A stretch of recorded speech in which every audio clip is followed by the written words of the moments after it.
आत्मा के तीन स्वरूप माने गए हैं, जीवात्मा, प्रेत आत्मा और सूक्ष्म आत्मा। जो भौतिक शरीर में वास करती है उसे जीवात्मा कहते हैं। जब इस जीवात्मा का वासना और कामनामय शरीर में निवास होता है तब उसे प्रेत आत्मा कहते हैं। और ये आत्मा जब सूक्ष्मतम शरीर में प्रवेश करता है तो उसे सूक्ष्म आत्मा कहते हैं। नमस्कार दोस्तों, मैं हूं आपका होस्ट सूरज कुमार सिल और आप देख रहे इवनिंग अड्डा अध्यात्म।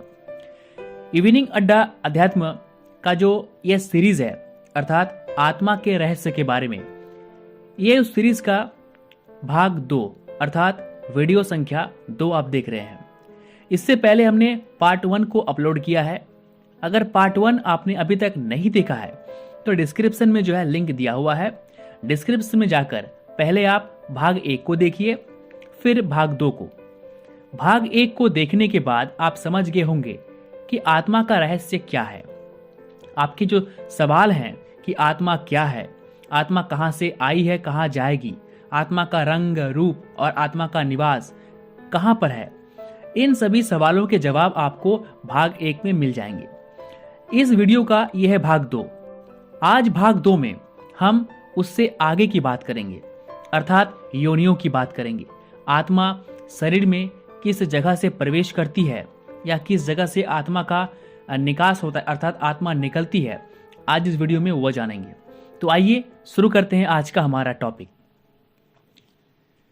शास्त्रों में या बड़े बुजुर्गों के मुंह से आपने सुना ही होगा कि 84 लाख योनियों के जन्म के बाद ही मनुष्य रूप में आत्मा का जन्म होता है। अर्थात कुल 84 लाख योनियां होती है और उन योनियों में सबसे जो अंतिम योनि अर्थात अंतिम जन्म होता है वो मनुष्य रूप में होता है। तब सवाल है कि आखिर ऐसा क्यों, मनुष्य रूप में ही अंतिम में आत्मा का जन्म क्यों होता है। देखिए, मनुष्य रूप में जन्म होने का अर्थ है कि ईश्वर आपको एक अंतिम मौका दे रहा है मोक्ष प्राप्त करने का। जी हाँ, मनुष्य जीवन का जो उद्देश्य है, जो लक्ष्य है, वह सिर्फ और सिर्फ मोक्ष है, मोक्ष के अलावा और कुछ भी नहीं। तो यही वो मानव जीवन है जहां से आप परमात्मा से मिल सकते हैं।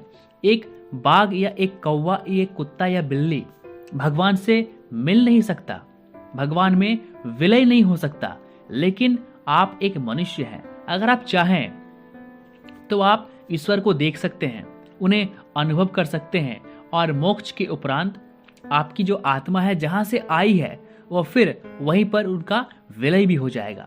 तो इसीलिए अंतिम जो योनि में जन्म होता है वो मनुष्य योनि में होता है। अब देखिए, आत्मा तो अजर है, अमर है, वो तो कभी मरती ही नहीं, ना ही कभी नष्ट होती है।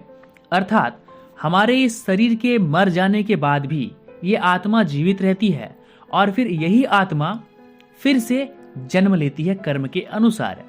अगर कोई साधु संत महात्मा बहुत ही पुण्य का काम किए हैं तो हो सकता है कि उनका और जन्म ना हो, उन्हें या तो मोक्ष की प्राप्ति हो जाएगी, या वे पितर लोग चले जाएंगे, या देव लोग चले जाएंगे, या वे स्वर्ग लोग चले जाएंगे। और जो जिनका कर्म बाकी है, जिनका कर्म अधूरा रह गया है, उन्हें फिर से जन्म लेना ही पड़ेगा किसी न किसी योनि में।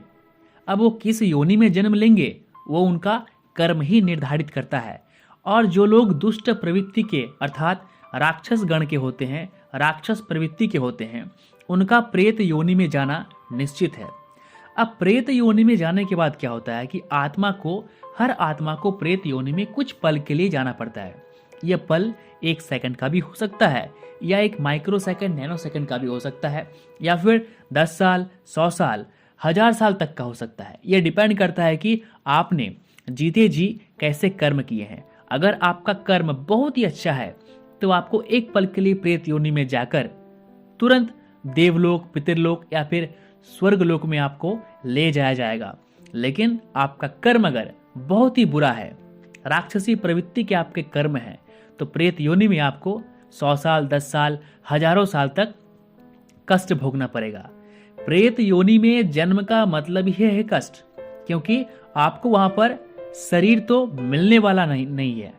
बिना शरीर के आपको रहना पड़ेगा। आप ना खा सकते हैं, ना पी सकते हैं, ना आप संभोग कर सकते हैं, आप कुछ नहीं कर सकते। जीते जी जो ऐसो आराम का जीवन आप व्यतीत कर रहे थे, उन सब से आपको वंचित रखा जाएगा। आपकी आत्मा उन सभी चीज़ों की लालसा में, वो लग्जरी लाइफ की लालसा में यहाँ से वहाँ दर बदर भटकती रहेंगी। तो होगा ना आपको कष्ट। जी हाँ, प्रेत योनि में जन्म का अर्थ ही है कष्ट, और प्रेत योनि में जन्म उन्हीं का होता है। प्रेत वही बनते हैं जो कुपित, कुंठित, दुष्ट प्रवृत्ति के व्यक्ति होते हैं।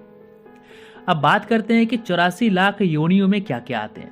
84 लाख योनियों में मनुष्य आते हैं, पशु पक्षी, जीव जंतु, कीड़े मकोड़े, पेड़ पौधे, जो सूक्ष्म जीव होते हैं, जीवाणु, विषाणु, सभी आते हैं। शैवाल, कीट पतंगा, सब कुछ आते हैं। अब देखिए, शास्त्रों में इन्हें बांटा गया है। कैसे बांटा गया है? पेड़ पौधे की 30 लाख योनियां हैं, कीड़े मकोड़ों के 27 लाख योनियां हैं, पक्षियों के 14 लाख, पानी के जीव जंतु के 9 लाख, देवता, मनुष्य और पशु के 4 लाख। इन्हें मिलाकर होते हैं कुल 84 लाख। अब तक आशा करते हैं कि जो योनि का जो कॉन्सेप्ट है वो आप समझ गए होंगे। इस पर हम एक अलग वीडियो भी बनाएंगे। अब बात करते हैं कि कोई व्यक्ति अगर मरणासन्न स्थिति में है, अर्थात अब वो मरने वाला है, उससे कुछ पल पहले, अब देखिए मरने के बाद होता क्या है, इंसान जब मरता है ना, तब या तो उसकी आंख खुली रहती है या किसी का मुंह खुला रहता है। ठीक है, तो हम क्या कहते हैं कि आंख खुली है, मतलब वो आंख से उसका जो आत्मा है वो बाहर निकल गई है, उसका जीवन जो है आंख से गया है। किसी का मुंह जो है वो खुला रहता है, अर्थात जो आत्मा बाहर निकली है वो मुंह से निकली है। मैं बता रहा हूं कि मैंने जब मेरे दादाजी को मृत्यु के समय देखा था तो उनका जो मुंह था वो खुला हुआ था।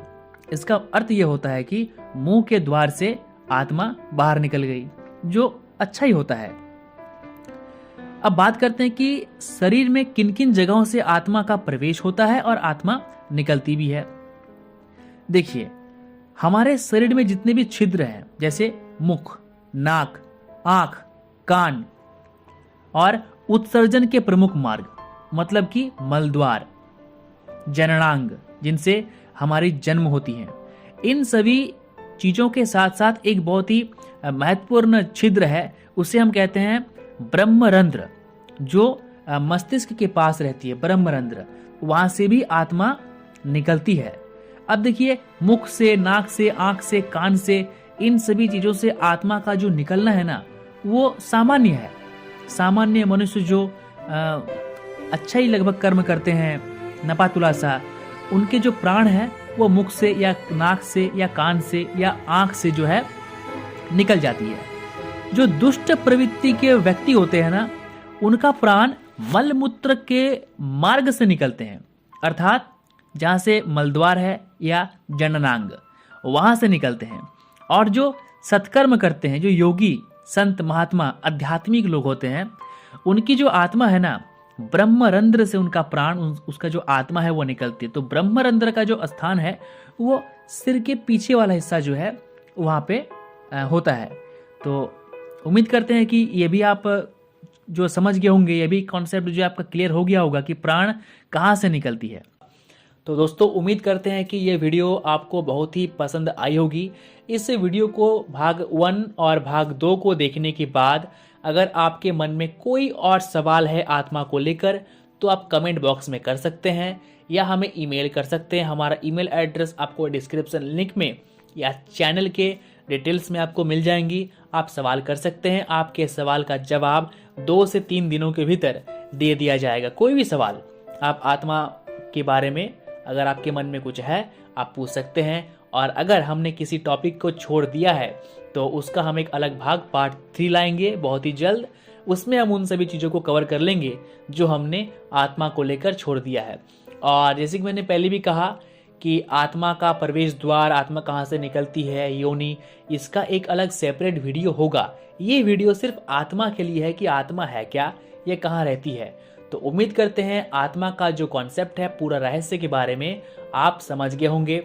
एक अलग वीडियो मैं फिर से बनाऊंगा जिसमें मैं आत्मा का जो सफ़र होता है ना, मृत्यु के बाद आत्मा क्या करती है, अर्थात बॉडी जब मर जाती है, हमारा शरीर जब मर जाता है और आत्मा जब बाहर निकल जाती है तो वह करता क्या है, उस वक्त होता क्या है, 13वीं तक यानी 13 दिन तक आत्मा क्या करता है।